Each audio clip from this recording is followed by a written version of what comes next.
Hello, and thank you for giving me the opportunity to speak and close out this section on neuromonitoring. I have no disclosures or of conflict of interest related to this talk.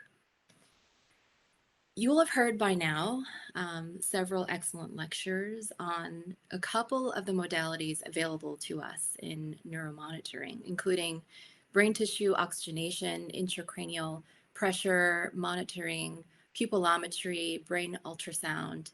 And you'll also have learned about how, when combining some of this information, some of this data, you can achieve information about cerebrovascular autoregulation and also understand optimal cerebral perfusion pressure targets for individual patients in a dynamic way over time. In the most sickest of our neurocritical care patients, there are few, if any, obvious external signs of secondary brain injury. And really, this is one of the major goals of neurocritical care, which is to understand and capture the episodes of secondary brain injury as they are occurring so that we may institute targeted therapies.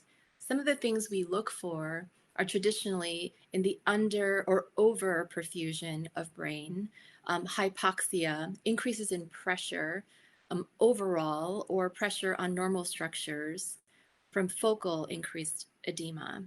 We are also looking for electrical abnormalities of non-convulsive seizure and even metabolic crises as they're happening in real time. And ideally, the monitors that we use in our armamentarium are either continuous or serial and frequent. They're real-time measurements and point of care, so that the information is readily accessible without significant processing time. Each of these modalities can help us understand when some of the secondary brain injury is happening so that we can really institute a multitude of targeted therapies in a timely fashion.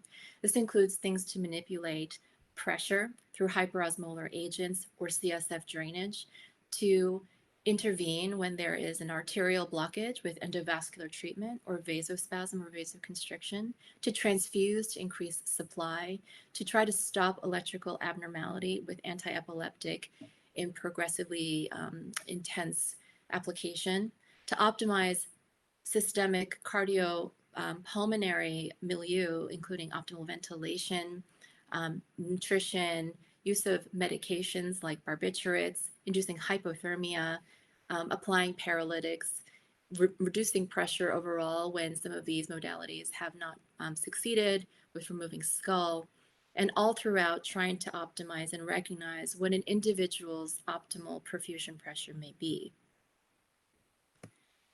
Neuromonitors are not special in that they avoid the trap that some monitors have in being unable to achieve recognition for the influence on outcome individually. What we do understand is that there's physiological evidence that supports that what we are measuring when it is abnormal does lead to morbidity and mortality. And so we use the monitors in an individual and a combined way to try to recognize and avoid hyper and hypoperfusion and optimize supply. Through this recognition of the lack of excellent evidence for the support of individual modalities, a consensus summary statement was created through a very rigorous international and multidisciplinary effort, and really outlines very well what are the different modalities, ranging from technical solutions to simply bedside continuous regular evaluations, what are the standards and the best tools available to us, and even provides some triggers for threshold-based use of information, and outlines all of the goals of therapy very nicely. One of the features that is mentioned but really requires a lot more work is in this aspect of the informatics and data integration. For while we may use all of these modalities, single modalities, individually in a threshold-based way, The integration of this is truly a situation where the sum is bigger than just the parts separately. And so, and it does provide, it is a barrier currently to the optimal and future advanced use of multimodality monitoring. If you look at this diagram, it really shows you, in fact, that the integration of the various modalities is a true bottleneck.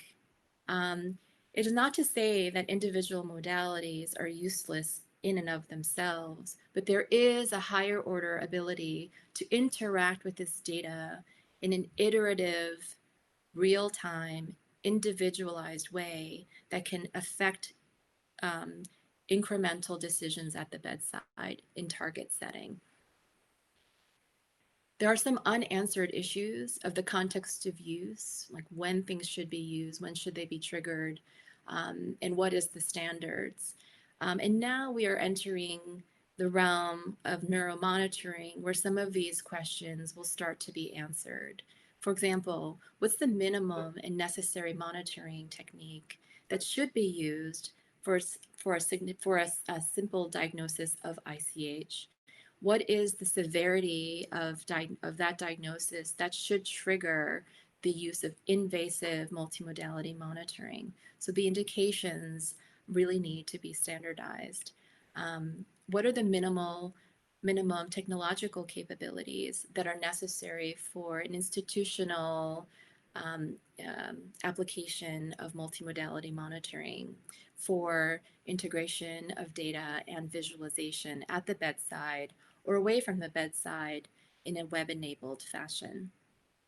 What are the standards for how frequently you need to review the information from multimodality data?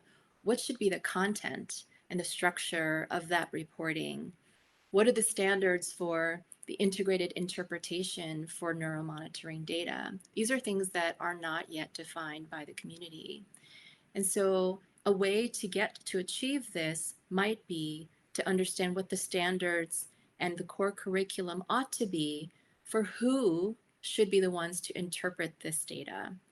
And so this effort is being led by a clinical neuromonitoring working group within the Neurocritical Care and Society Informatics section. They are, and we are, starting on a Delphi consensus process to try to outline some of these questions and put them into a call for standards to be met. We welcome uh, participation from anybody who might have the expertise and interest to participate. Um, Thank you so much for this opportunity to speak on the integration of clinical multimodality neuromonitoring.